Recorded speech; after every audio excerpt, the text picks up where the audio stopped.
നേരത്തെ വികസനത്തിൻ്റെ കാര്യം പറഞ്ഞല്ലോ. ഇപ്പോൾ കേരളത്തിൽ അങ്ങോളം ഇങ്ങോളം ദേശീയ പാതകൾ വികസിക്കുന്നുണ്ട്. എനിക്ക് തോന്നുന്നത് ഈ 2025 ആ ഒരു വലിയ കാസർഗോഡ് മുതൽ തിരുവനന്തപുരം വരെയുള്ള അതിനപ്പുറം വരെയുള്ള ദേശീയ പാതയുടെ നിർമ്മാണം ഒരു ഏകദേശമൊക്കെ പൂർത്തിയാകാനുള്ള സാധ്യതകളുണ്ട്. അപ്പോൾ ഈ ഒരു വികസന നേട്ടങ്ങൾ കേന്ദ്ര സർക്കാരിൻ്റേതാണ് എന്നുള്ളത് ജനങ്ങളിൽ എത്തിക്കാൻ BJPക്ക് കഴിഞ്ഞു? തീർച്ചയായിട്ടും അത് BJP പരമാവധി പരിശ്രമിക്കുന്നുണ്ട്. സത്യത്തിൽ അങ്ങനെ എത്തിക്കുക എന്ന് പറഞ്ഞാൽ ദേശീയപാതാ വികസനം കേന്ദ്ര ഗവൺമെൻറ്റിതാണെന്ന് അറിയാത്തവരാരായിട്ടില്ല. ഇവരെ ആകെ മുഹമ്മദ് റിയാസ് ചെയ്യുന്നത് ദേശീയപാതയുടെ വികസനം നടക്കുന്ന സ്ഥലത്ത് പോയി ഉദ്യോഗസ്ഥന്മാരെ വിളിച്ചുകൂട്ടി ഒരു ഫോട്ടോ എടുക്കുക, ചില പ്രസ്താവന നടത്തുക. എന്ത് അധികാരത്തിൻ്റെ പുറത്താണ് അദ്ദേഹം പ്രസ്താവന നടത്തുന്നറിയില്ല. പിന്നെ മന്ത്രി വിളിച്ചാൽ ഉദ്യോഗസ്ഥന്മാർ പോകും, സ്വാഭാവികമാണ്. അപ്പോൾ ആ ഒരു കപ്പാസിറ്റി ഉപയോഗിച്ചുകൊണ്ട് നാഷണൽ ഹൈവേ അതോറിറ്റിയുടെ ഉദ്യോഗസ്ഥന്മാരെ വിളിക്കുന്നു, കോൺട്രാക്ടർമാരെ വിളിക്കുന്നു, മന്ത്രി ചില സന്ദർശനം നടത്തുന്നു, അവലോകനം നടത്തുന്നു, എന്നിട്ട് പ്രഖ്യാപിക്കുകയാണ്. അതൊരു വില കുറഞ്ഞ രാഷ്ട്രീയമാണ്. ദേശീയപാതാ വികസനം എന്നുള്ളത് 100% കേന്ദ്ര ഗവൺമെൻറ്റിൻ്റെതാണ്. അതെല്ലാവർക്കും അറിയാം. ഞങ്ങളത് പ്രത്യേകിച്ച് പറയേണ്ട ആവശ്യമൊന്നുമില്ല. മറ്റേതെങ്കിലും പദ്ധതിയെ പോലെ ദേശീയപാതാ വികസനം നരേന്ദ്രമോദിയുടേതാണ് എന്ന് മനസ്സിലാക്കാത്ത ഒരാളും കേരളത്തിലില്ല. അത് ആളുകൾക്ക് മനസ്സിലാകുന്നില്ല എന്ന് ഇവർക്ക് തോന്നുകയാണ്. പിന്നെ ഞങ്ങൾ ദേശീയപാതാ വികസനം ഉൾപ്പെടെയുള്ള കേന്ദ്ര ഗവൺമെൻറ് വികസന പ്രവർത്തനം ജനങ്ങളിലേക്ക് എത്തിക്കാൻ വേണ്ടി വീട് വീടാന്തരം കയറി ഇറങ്ങിയുള്ള സമ്പർക്കവും ഞങ്ങൾ നടത്തുന്നുണ്ട്. കേരളത്തിൽ ആകെ നടക്കുന്ന വികസന പ്രവർത്തനം എന്നുള്ളത് റെയിൽവേ സ്റ്റേഷൻ്റെ വികസനവും ദേശീയപാതാ വികസനവും മാത്രമാണ്. വേറെ ഒരു വികസനവും ഈ കഴിഞ്ഞ ഇതുവരെ നിങ്ങൾ നോക്കിയാൽ മതി, കേരളത്തിൽ എവിടെയും നമുക്ക് കാണാൻ വേണ്ടി സാധിക്കില്ല.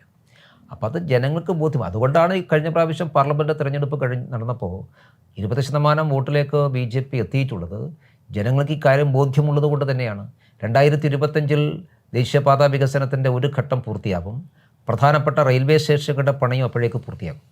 അപ്പോൾ കേരളത്തിലെ ജനങ്ങൾക്ക് ഒന്നുകൂടി മനസ്സിലാക്കി 2025 ഡിസംബറിൽ ലോക്കൽ ബോഡി തിരഞ്ഞെടുപ്പ് വരുമ്പോൾ യഥാർത്ഥത്തിൽ കേരളത്തിൻ്റെ വികസനം നടത്തുന്നത് ആരാണ് എന്ന് ജനങ്ങൾക്ക് ഒന്നുകൂടി ബോധ്യമാകും എന്ന വിശ്വാസമാണ് ഞങ്ങൾക്കുള്ളത്.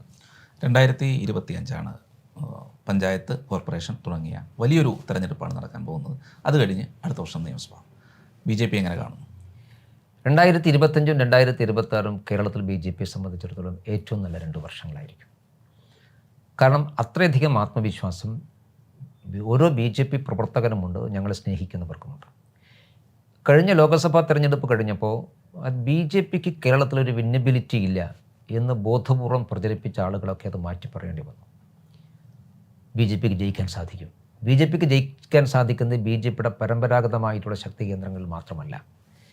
താരതമ്യേന BJP ദുർബലമാണ് എന്ന് നേരത്തെ പറഞ്ഞിരുന്ന മേഖലകളിലേക്ക് പോലും ഞങ്ങൾക്ക് പടർന്നു കയറാൻ വേണ്ടി സാധിക്കുന്നു. ഞങ്ങൾക്ക് ആളുകൾ BJPയെ സ്വീകരിക്കാൻ തയ്യാറാകുന്നു. ഇപ്പോൾ കഴിഞ്ഞ തെരഞ്ഞെടുപ്പ് കഴിഞ്ഞപ്പോൾ കേരളത്തിൽ പ്രധാനപ്പെട്ട 2 കോർപ്പറേഷനുകൾ ഞങ്ങളാണ് ഏറ്റവും വലിയ പാർട്ടി. തൃശ്ശൂരും തിരുവനന്തപുരത്തും ഞങ്ങളാണ് ഏറ്റവും വലിയ പാർട്ടി. ഏറ്റവും കൂടുതൽ വോട്ട് നേടിയ BJPയാണ്. കേരളത്തിൽ നിരവധി മുനിസിപ്പാലിറ്റികളിൽ ഞങ്ങൾ ഒന്നാമത്തെ പാർട്ടിയായിട്ടുണ്ട്. 100-100 പഞ്ചായത്തുകളിൽ BJP ഒന്നാമത്തെ പാർട്ടിയാണ്. അപ്പോൾ അത് ലോക്കൽ ബോഡി തിരഞ്ഞെടുപ്പ് വരുമ്പോൾ അതിൻ്റെ സ്വാധീനം ഒന്നുകൂടി കൂടാൻ വേണ്ടി പോവുകയാണ്. അപ്പോൾ 2025 ലോക്കൽ ബോഡി തിരഞ്ഞെടുപ്പ് കഴിയുമ്പോൾ കേരളത്തിൽ BJPയെ സംബന്ധിച്ചിടത്തോളം UDFനും LDFിനോട് ഒപ്പത്തിനൊത്തൊപ്പം നിൽക്കാൻ സാധിക്കുന്ന ഒരു മുന്നണിയായിട്ട് 25 ലോക്കൽ ബോഡി തിരഞ്ഞെടുപ്പ് കഴിയുമ്പോൾ BJP മാറും.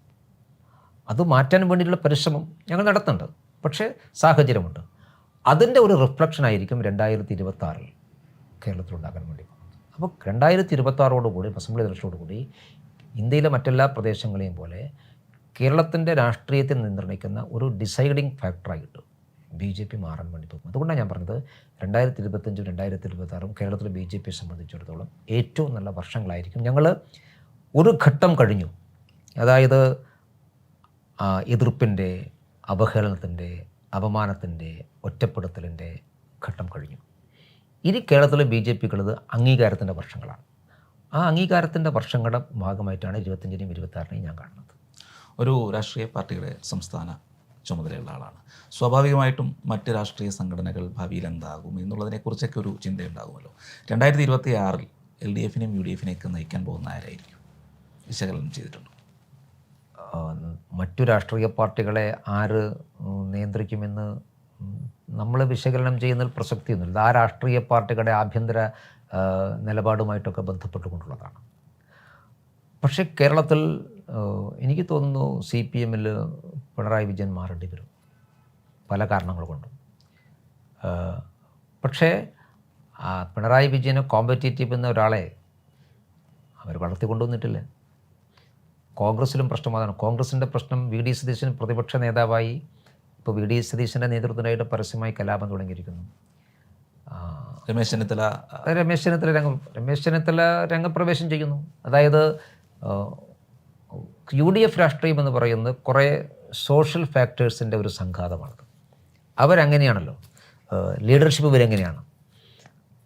അപ്പം ഇപ്പോൾ രമേശ് ചെന്നിത്തല ചങ്ങനാശ്ശേരി പോകുന്നു, വെള്ളാപ്പള്ളിയുടെ അടുത്ത് പോകുന്നു, സമസ്തയുടെ സമ്മേളനം ഉദ്ഘാടനം ചെയ്യാൻ വേണ്ടി പോകുന്നു. ഇതൊക്കെ യാദൃശ്ചികമായിട്ട് വരുന്നതല്ലല്ലോ. അപ്പോൾ കുറേ ആളുകൾ ബോധപൂർവ്വം രമേശ് ചെന്നിത്തല വീണ്ടും കൊണ്ടുവരാൻ വേണ്ടി ശ്രമിക്കുന്നുണ്ട്. വേറെയും കുറേ ആൾക്കാരുണ്ട്. അപ്പോൾ ആരായിരിക്കും 2026 യു ഡി എഫിനെ നയിക്കുക എന്നുള്ളതിനെക്കുറിച്ച് ഇപ്പോൾ അവർക്ക് തന്നെ ഇല്ല. കാരണം ഒരു ഒന്നാം നിര, രണ്ടാം നിര അങ്ങനെയൊന്നുമില്ലല്ലോ. ബി ജെ പിയിൽ എപ്പോഴും നേതൃത്വം എന്ന് പറയുന്നത് ഒരു ഫസ്റ്റ് ലെയർ ഉണ്ടാവും, അത് താഴെ സെക്കൻഡ് ലെയർ ഉണ്ടാവും, തേർഡ് ലെയർ ഉണ്ടാവും. അപ്പോൾ ബി ജെ പിയെ സംബന്ധിച്ചിടത്തോളം ആര് എന്നുള്ളത് ഒരു പ്രസക്തിയേ.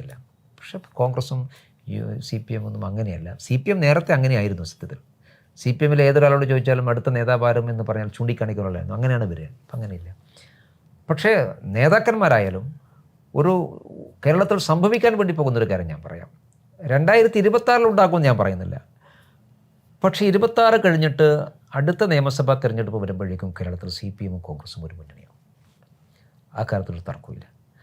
അതിനെ ആര് നയിക്കും, സി പി എം നയിക്കുമോ കോൺഗ്രസ് നയിക്കുമോ, അത് നമുക്ക് കാത്തിരുന്ന് കാണാം. പക്ഷേ ഒരു മുന്നണിയായിട്ടായിരിക്കും 2026 കഴിഞ്ഞ്.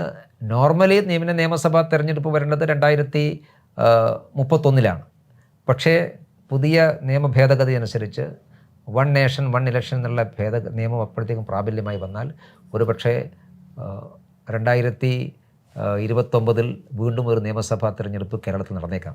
അങ്ങനെ നടക്കുകയാണെങ്കിൽ അന്ന് ബി ജെ പിയുടെ എതിർക്കുക സി പി എമ്മും കോൺഗ്രസും ഉൾപ്പെടുന്ന ഒരു മുന്നണിയായിരിക്കും. ഒരു രാഷ്ട്രീയ പാർട്ടിയെ സംബന്ധിച്ചിടത്തോളം തെരഞ്ഞെടുപ്പുകൾ അതിൻ്റെ വിജയങ്ങൾ വലിയ ഘടകമാണ്.